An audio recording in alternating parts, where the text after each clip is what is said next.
Bonjour. Ça va, super. Il fait pas très chaud ce matin.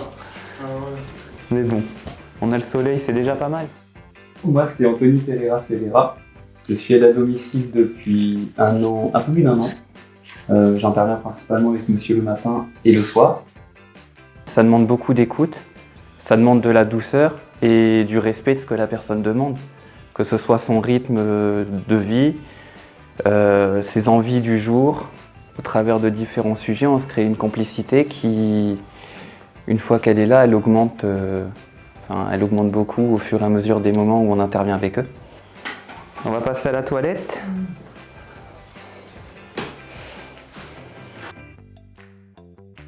Malgré mon handicap, j'ai appris à chacun est utile.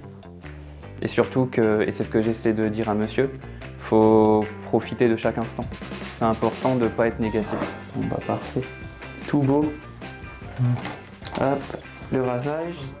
Ça a mis du temps parce que j'étais un peu réticent. J'avais eu des femmes là qui me lavaient et on m'a dit bah t'as un gars. J'ai dit oh bah, je sais pas si ça va le faire. Et puis un coup j'ai dit t'es un handicapé comme moi. Et depuis ce jour-là, on a toujours été très liés. Tout en faisant la toilette ou en faisant le ménage, les choses, on discute des choses des autres. Donc de son pays d'origine, le Portugal. Donc voilà, on peut faire un petit tour du monde en passant d'un pays à un autre ou d'une ville à un autre. Voilà, on s'évade un peu. On a beau dire que 80% du temps c'est la toilette ou le ménage, je pense que la discussion c'est au contraire plus de 80% du temps. Et c'est 80% de l'importance. Si une prestation est réussie, c'est principalement sur la confiance qui est créée grâce à la discussion, aux confidences et au partage. Du coup on se revoit ce soir, je reviens vers 17h15. D'accord. On a 1h15 ce soir.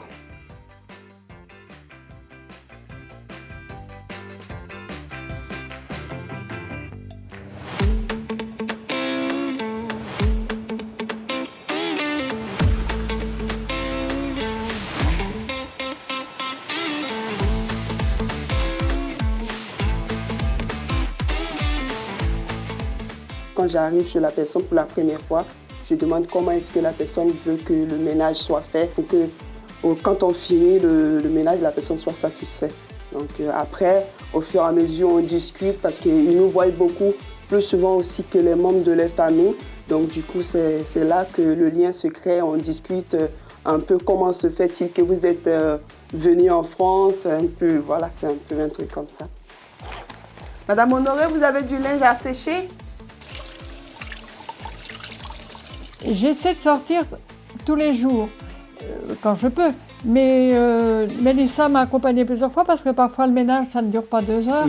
Donc on fait une demi-heure de marche, on va au jardin public, on va... Moi, j'ai déménagé, je suis bien. Ah ben oui, vous m'avez dit ça, oui. Oh là là, Ça vous semble bon depuis le temps que vous cherchiez? Oui, c'est la meilleure. Non, elle est très très gentille, Mélissa. J'ai jamais eu un mot qui n'allait pas avec elle. Hein. Non, non. Elle est très consciencieuse, elle fait tout bien et puis elle est très très gentille. Oui, je suppose que le jaune est à la mode. Le jaune est à la mode, oui.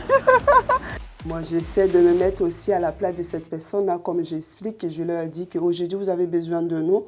Mais il y a quelques années, avant, vous n'avez pas besoin de nous. Mais si aujourd'hui, vous nous faites appel, c'est parce qu'il y a certaines choses que vous n'arrivez plus à le faire. Moi, aujourd'hui, je suis jeune, je suis là pour vous. Demain, ça sera mon tour que quelqu'un vienne prendre soin de moi.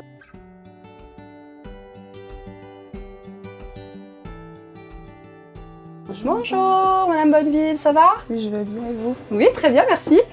C'est un dossier d'une bénéficiaire qui est dépendante pour les actes de la vie quotidienne. Alors, un responsable de secteur, c'est un responsable d'un secteur, un groupe de secteurs. Aujourd'hui, j'ai 7 secteurs à ma responsabilité, avec des bénéficiaires et des groupes de salariés. Quand vous appelez, donc je réponds à l'appel, je vous demande votre adresse pour avoir un peu la localisation et sur quel secteur vous allez être répertorié. Et ensuite, vos besoins. Donc, en fonction de la demande, voilà, peu importe le besoin dont vous aurez besoin. Moi, je fais une évaluation au domicile, je demande un rendez-vous, je me déplace au domicile et j'établis l'évaluation en fonction des besoins.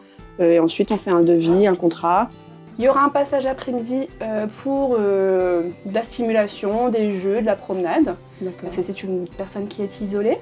Et un passage le soir pour une aide au déshabillage et le repas.